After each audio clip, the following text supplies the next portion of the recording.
To all of you. मैं चेतन सिंह आप सभी का अपने यूट्यूब चैनल एडुअर्बर पर स्वागत करते हैं। हम लोग ये पढ़ चुके हैं कि अंडर रूट दो एक अपरिमेय संख्या है। ये हम सिद्ध करना सीख चुके हैं कि अंडर रूट दो, अंडर रूट तीन, अंडर रूट पाँच, अंडर रूट सात या इस तरह की अभाज्य संख्याओं का जो वर्गमूल होता है वह एक अपरिमेय संख्या है। आज इसी से संबंधित हम अन्य सवालों को भी यहाँ देखेंगे। क्या हमें समझना है? संख्याओं की अपरिमेयता संबंधी प्रश्न। कुछ प्रश्न हम यहाँ हल करेंगे जिसको अपरिमेय हम दिखाएंगे। अपरिमेय का मतलब जिन्हें हम p बाई क्यू के रूप में नहीं व्यक्त कर सकते हैं। तो यहाँ कुछ सवाल दिए गए हैं। ये सवालों का क्रम हमने यहाँ उल्टा लिखा हुआ है। अब हम पहला सवाल पहले करेंगे, फिर दूसरा करेंगे। इस तरह से हम इसको दिखाएंगे। तो ये सिद्ध करना है, तो इसका प्रूफ देखते हैं। ये हमारे पहले प्रश्न का प्रूफ है। पहला प्रश्न हमारा क्या है? सिद्ध कीजिए कि 5 माइनस अंडर रूट 3 अपरिमेय संख्या है। तो जो आपको दिया गया है उसका आप विपरीत मान लीजिए।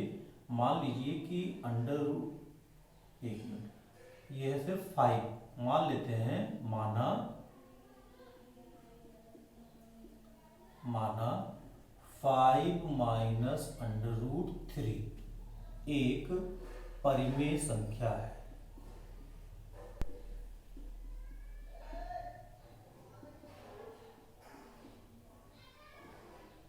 हमको अपरिमेय दिखाना है। तो जब अपरिमेय दिखाना है, जैसे पहला हमारा प्रश्न है कि सिद्ध कीजिए कि 5 माइनस अंडर रूट 3 ये अपरिमेय संख्या है। तो हम क्या मान लें? मान लेते हैं कि 5 माइनस अंडर रूट 3 एक परिमेय संख्या है। अगर परिमेय संख्या है तो इसे हम p बाई क्यू के रूप में लिख सकते हैं। अतः 5 माइनस अंडर रूट 3 ये equals to be p by q, जहां q is not equals to be 0। p तथा q सअभाज्य संख्याएं हैं। p तथा q सह अभाज्य संख्याएं हैं। यहाँ p तथा q क्या हो गए? सह अभाज्य संख्याएं हो गई। अब देखिए, इस अंडर रूट 3 को हम बराबर के दाहिने ओर कर लेते हैं और p बाई क्यू को बराबर के बाएं ओर कर लेते हैं। तो implies that 5 minus p by q और ये बराबर हो गया अंडर रूट 3। ये इम्प्लाइज दैट हम लिखते हैं एलसीएम हो गया हमारा q, 5 और q का मल्टीप्लाई हो गया 5q माइनस p और ये इक्वल्स टू भी हो गया अंडर रूट 3। यहां देखते हैं कि p और q ये पूर्णांक संख्याएं हैं। चूंकि p तथा q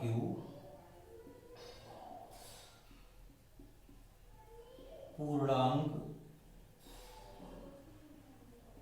संख्याएं हैं,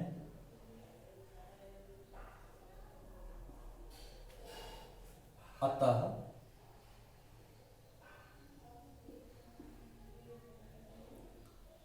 five Q minus P by Q ये संख्या, p और q ये पूर्णांक संख्याएं हैं। अतः 5q minus p by Q एक परिमेय संख्या है। एक परिमेय संख्या है। अब चूंकि ये परिमेय संख्या बराबर अंडर रूट 3 के है, इसलिए अंडर रूट 3 भी एक परिमेय संख्या होगी। इसलिए अंडर रूट 3 भी क्या हो गई? एक परिमेय संख्या होगी। परंतु हम जानते हैं कि √3 एक अपरिमेय संख्या है, परंतु √3 एक अपरिमेय संख्या है।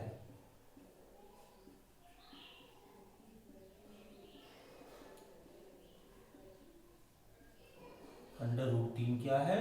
एक अपरिमेय संख्या है। तो जब √3 एक अपरिमेय संख्या हो गया तो इसका मतलब क्या हुआ कि जो हम लोगों ने माना है कि 5 माइनस √3 एक परिमेय संख्या है, ये हमारा मानना गलत हो गया, परंतु √3 एक अपरिमेय संख्या है। अतः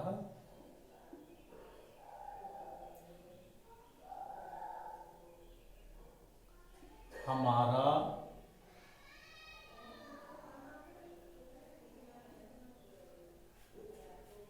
या हमारी कल्पना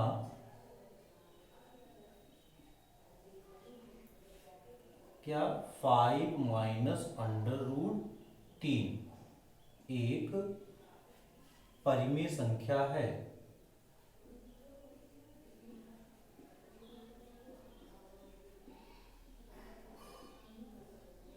हमने ये कल्पना की थी कि 5 माइनस √3 यहाँ देखिए एक परिमेय संख्या है, तो अतः हमारी कल्पना 5 माइनस √3 एक परिमेय संख्या है गलत है, गलत है। इसलिए क्या होगा?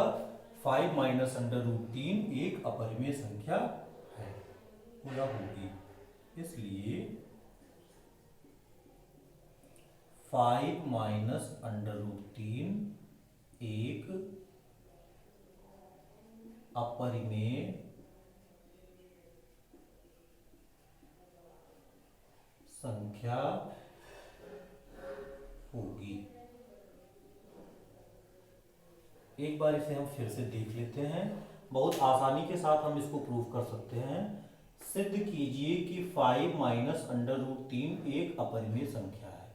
तुरंत हम इसको मान लेते हैं कि माना 5 माइनस √3 एक परिमेय संख्या है। परिमेय संख्या के रूप में हमने इसको मान लिया, तो परिमेय संख्या को हम p/q के रूप में लिख सकते हैं। अतः 5 minus √3 equals to be p/q, where p is not equals to be 0। p तथा q सह अभाज्य संख्याएं हैं। अब इस p को यहाँ कर लेते हैं और √3 को दाहिनी तरफ कर लेते हैं बराबर के, तो और इसको हल कर देते हैं, तो 5q माइनस p/q ये इक्वल्स टू बी हो गया √3। अब यहाँ हम ये देखते हैं कि p और q ये पूर्णांक संख्याएं हैं, इसलिए 5q माइनस p/q ये एक परिमेय संख्या होगी। लेकिन जो दाहिने तरफ है √3, ये √3 एक परिमेय संख्या होनी चाहिए। जब बाएं तरफ परिमेय संख्या तो दाहिने तरफ तभी बराबर होगा, तो ये एक परिमेय संख्या होनी चाहिए। लेकिन √3 एक अपरिमेय संख्या है, ये हम जानते हैं। इसलिए हमने जो माना था, जो हमारी कल्पना थी कि 5 माइनस √3 एक परिमेय संख्या है, ये गलत है। अतः 5 माइनस √3 ये एक परिमेय संख्या होगी। तो इस तरह से हम इसको हल करते हैं। दूसरा वाला देखते हैं।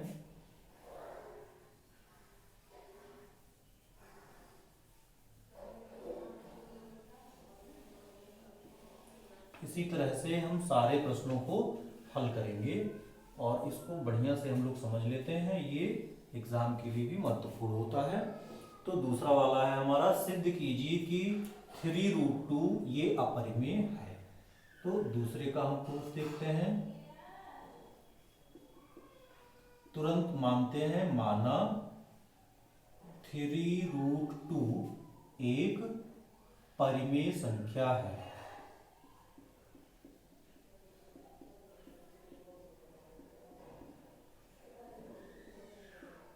क्या हमने मान लिया?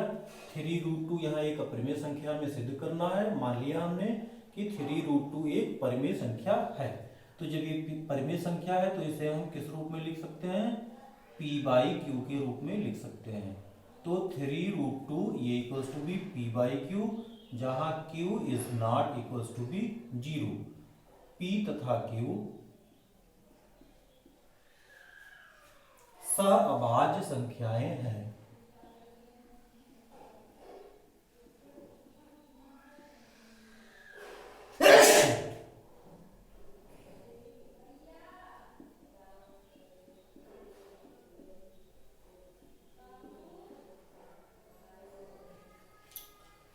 थ्री अंडर रूट टू ये equals to be p by q, q is not equals to be zero, पी तथा क्यू ये सहअभाज्य संख्याएं हैं। अब ये अगर सहअभाज्य संख्याएं हैं तो ये देखिए हम इम्प्लाई करते हैं क्या, अंडर रूट दो ये इक्वल्स टू बी हो गया पी बाई, ये थ्री को यहाँ नीचे कर देते हैं, ये हो गया हमारा थ्री क्यू। अब पी बाई थ्री क्यू ये हमारा क्या होगा, परिमेय होगा, चूंकि P तथा Q पूर्णांक हैं, अतः P बाई थ्री क्यू एक परिमेय संख्या होगी, एक परिमेय संख्या होगी।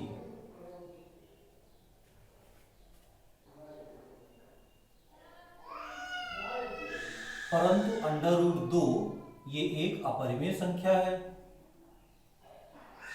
परंतु यहां लिख देते हैं, परंतु अंडर रूट दो एक अपरिमेय संख्या है।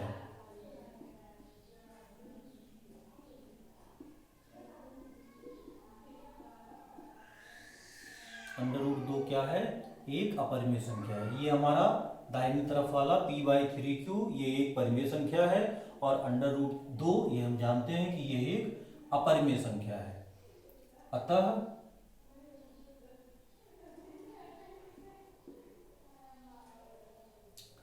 हमारी कल्पना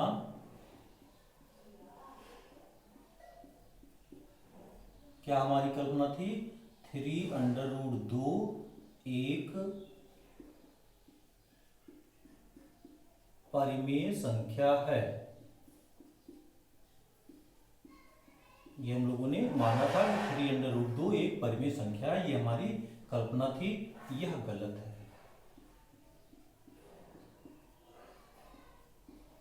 यह गलत होगा, क्योंकि दोनों तरफ हमारा ये परिमेय संख्या होना चाहिए या दोनों तरफ अपरिमेय संख्या होना चाहिए, तभी ये बराबर होगा। इसलिए हमारी कल्पना थ्री अंडर रूट दो एक परिमेय संख्या है, यह गलत है। इसलिए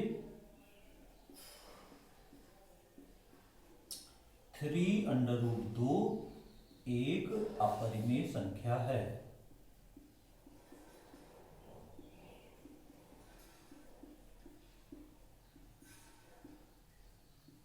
थ्री अंडर रूट दो क्या होगा, एक अपरिमेय संख्या है। तो इस तरह से हम इन प्रश्नों को हल करेंगे।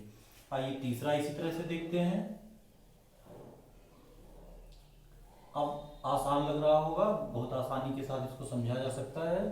तीसरा सवाल हमारा क्या है, सिद्ध कीजिए कि थ्री प्लस रूट टू अपरिमेय संख्या है। तो तीसरे का प्रूफ हम देखते हैं, क्या मानेंगे, बिल्कुल अब समझ चुके हैं आप लोग, तुरंत मान लेंगे, माना थ्री प्लस रूट टू एक परिमेय संख्या है।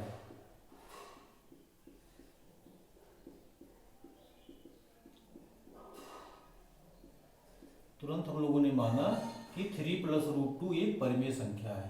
तो जब ये परिमेय संख्या है तो थ्री प्लस रूट दो इसे हम p बाई क्यू के रूप में लिख सकते हैं, और q is not equals to be zero, p तथा q सहअभाज्य संख्याएं हैं।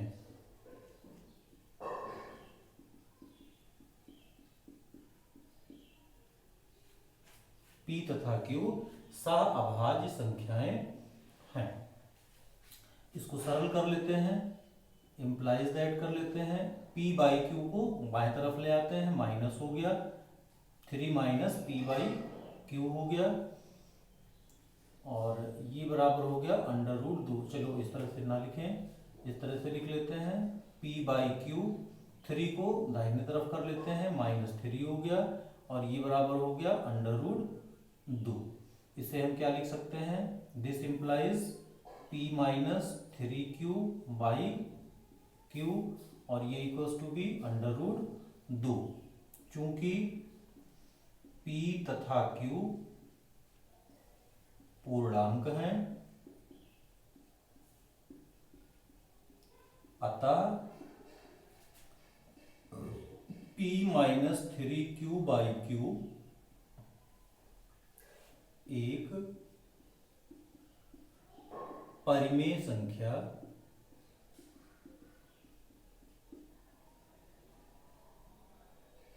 होगी।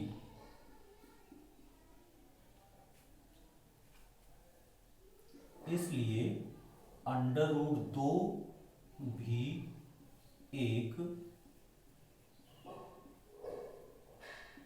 परिमेय संख्या होगी।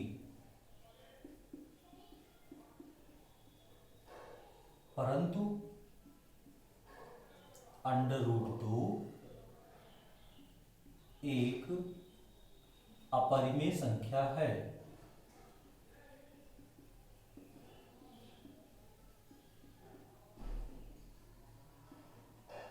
अतः हमारी कल्पना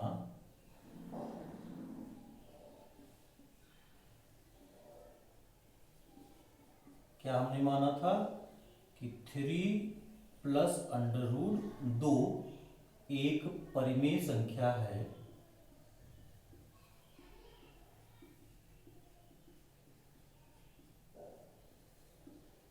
ये हमारी कल्पना थी।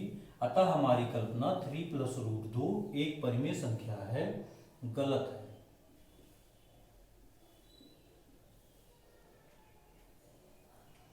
इसलिए 3 प्लस रूट 2 एक अपरिमेय संख्या है।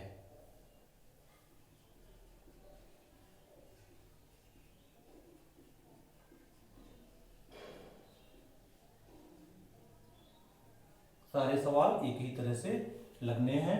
तो हम लोगों ने ये देखा कि 3 प्लस रूट 2 ये एक अपरिमेय संख्या है। अब इसी तरह से आगे का सवाल देखते हैं। चौथा सवाल है,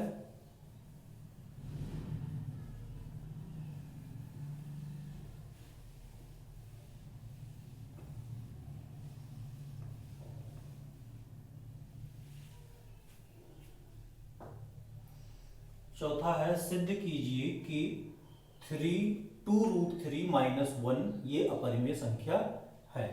चौथे का प्रूफ देखते हैं। इसी तरह से इसे भी हम मानेंगे। सबसे पहले माना 2 रूट 3 माइनस 1 एक परिमेय संख्या है।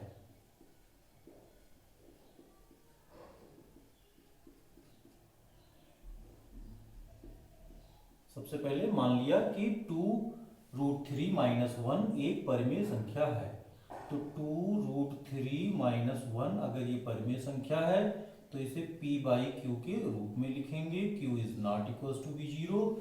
p तथा q सह अभाज्य संख्याएं हैं।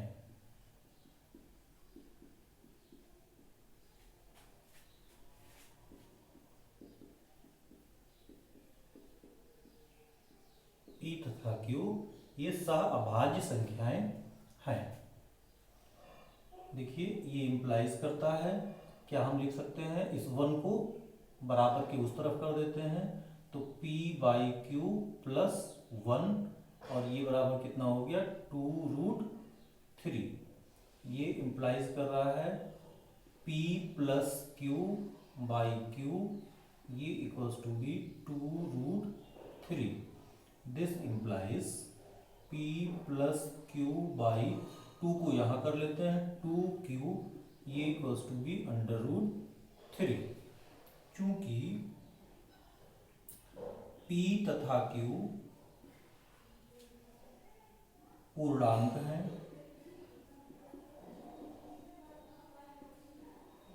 अतः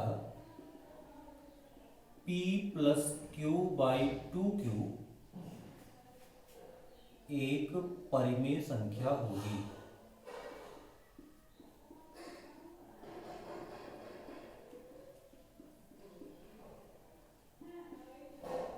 ये एक परिमेय संख्या होगी, परंतु √3 यहां दिया गया है, तो इसलिए √3 भी इसी के बराबर है, इसलिए यह भी एक परिमेय संख्या होगी। इसलिए √3 भी एक परिमेय संख्या होगी, परंतु आपको पता है कि √3 एक अपरिमेय संख्या है।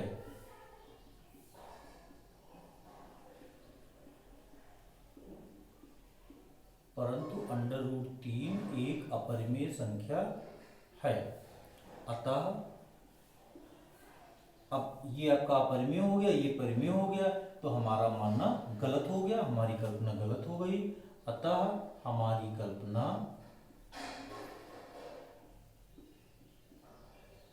क्या हमारी कल्पना थी कि 2√3 + 1 एक परिमेय संख्या है। 2√3 - 1 एक परिमेय संख्या है। ये हमारी कल्पना गलत है। जब ये हमारी कल्पना गलत है तो इसका मतलब क्या हुआ? अतः 2√3 - 1 एक अपरिमेय संख्या है।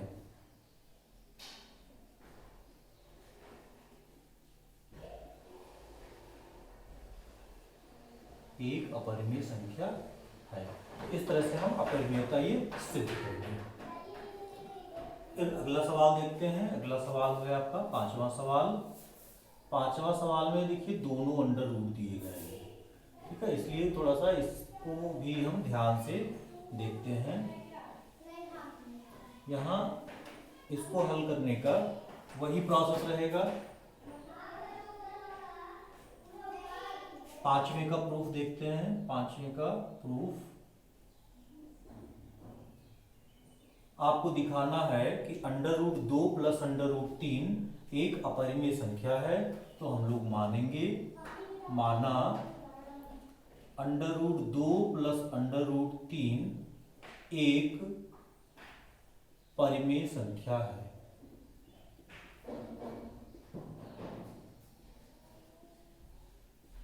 मान लेते हैं कि 2√2 + √3 ये एक परिमेय संख्या है। तो अगर ये परिमेय संख्या है तो हम इसे p/q के रूप में लिखेंगे। अतः √2 + √3 ये = भी p/q, जहां q is not equals to be 0। p तथा q सह अभाज्य संख्याएं हैं।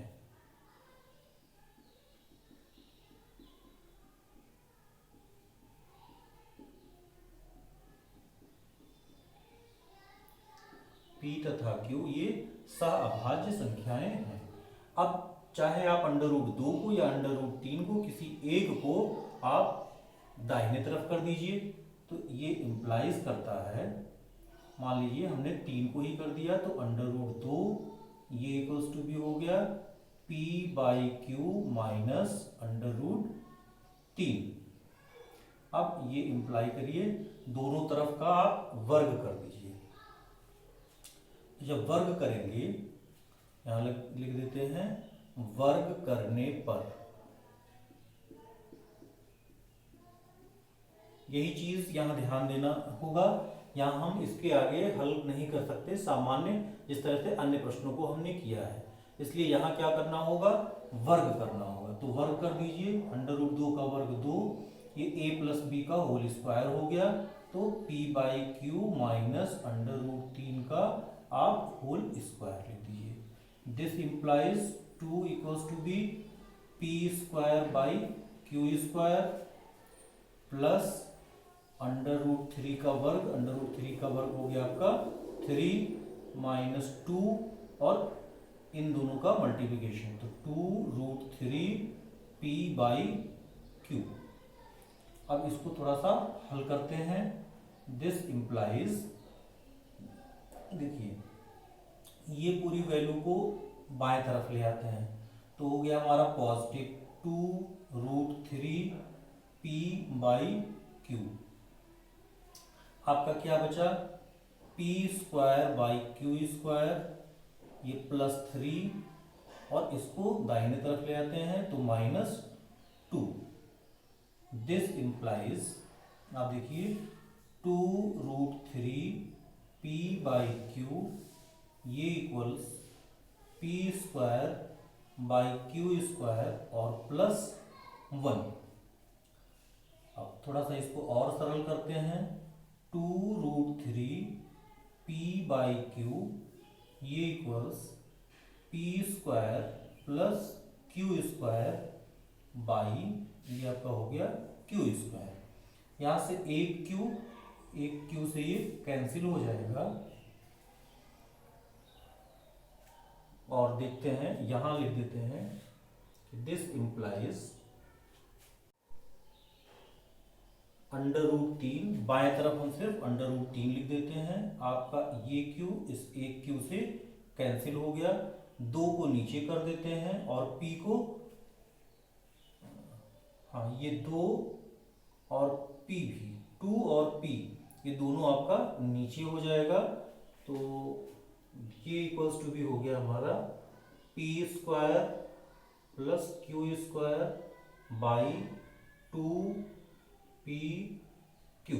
यहाँ से फिर से ध्यान से समझ लेते हैं, क्या हमने किया, एक क्यू और एक क्यू ये हमने कैंसिल कर दिया। अब आपका यहाँ अंडर रूट 3 इसको छोड़ करके ये 2 और p ये जो पूर्णांक के रूप में है इनको इस q के साथ कर देते हैं, क्रॉस मल्टीप्लिकेशन कर दिया तो 2pq, ये 2pq हो गया, ये अंडर रूट 3 हो गया। अब फिर यहाँ हम लिखते हैं, ये इसके साथ है, ये यहाँ अलग से है। फिर यहाँ हम देखते हैं, चूंकि p तथा q पूर्णांक है अतः P square plus Q square by 2pq एक परिमेय संख्या होगी, एक परिमेय संख्या होगी। इसलिए जब आपका राइट साइड ये परिमेय संख्या है तो आपका लेफ्ट साइड भी परिमेय संख्या होगी, इसलिए अंडर रूट 2 भी एक परिमेय संख्या होगी। लेकिन परंतु आप जानते हैं कि अंडर रूट 3 जो है ये एक परिमेय संख्या नहीं है, परंतु अंडर रूट 3 एक अपरिमेय संख्या है।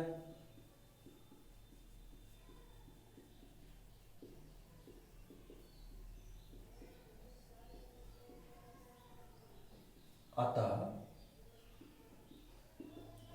हमारी कल्पना, क्या हमारी कल्पना थी कि under root 2 plus under root 3 एक परिमेय संख्या है, अतः हमारी कल्पना under root 2 plus under root 3 एक परिमेय संख्या है, गलत है।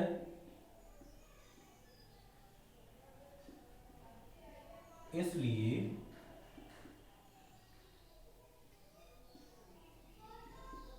Under root 2 plus under root 3 एक अपरिमेय संख्या है।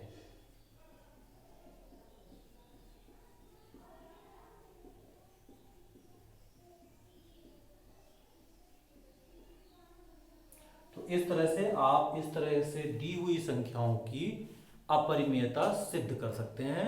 अपरिमेयता सिद्ध करने के लिए फिर से हम 1 मिनट में आपको रिवीजन करा देते हैं।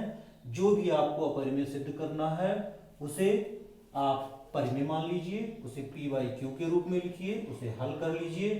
एक पक्ष में आपका कोई अपरिमेय संख्या जैसे √2, √3, √5 जो भी इस तरह से कोई संख्या है, और दाहिने तरफ आपके पी और क्यू के फॉर्म में संख्या आनी चाहिए, या बाएं तरफ आपका पी और क्यू के पूर्णांक के रूप में संख्या आनी चाहिए, और दाहिने तरफ आपका √3 या √2 जो भी आप लिखें वो आना चाहिए। और आप जानते हैं कि जो कि पी और क्यू ये अभाज्य संख्या है, पी और क्यू को हम मानते हैं ये सहअभाज्य संख्याएं हैं, कोई कॉमन फैक्टर नहीं होगा, और ये पूर्णांक संख्याएं भी हैं। तो जब पूर्णांक संख्याएं होंगी तो पी और क्यू का जो भी ऑपरेशन होगा वो ऑपरेशन एक परिमेय संख्या होगा। और इस तरह से इसका जो दूसरा पक्ष होगा जिसमें कोई संख्या का वर्गमूल लिखा होगा वो एक अपरिमेय संख्या होगा, लेकिन इसके अनुसार उसे हमें परिमेय दिखाना पड़ रहा है। इस तरह से हम ये संकल्पना जो माने रहेंगे वो गलत होगी, और हम ये लिखेंगे कि जो दी हुई आपकी संख्या है वो एक अपरिमेय संख्या है। तो इस तरह से हम अपरिमेयता सिद्ध करेंगे। इस पर आप अभ्यास के प्रश्न करेंगे और इसका बार बार अभ्यास करके ये अपरिमेयता सिद्ध करना सीख लीजिए। धन्यवाद।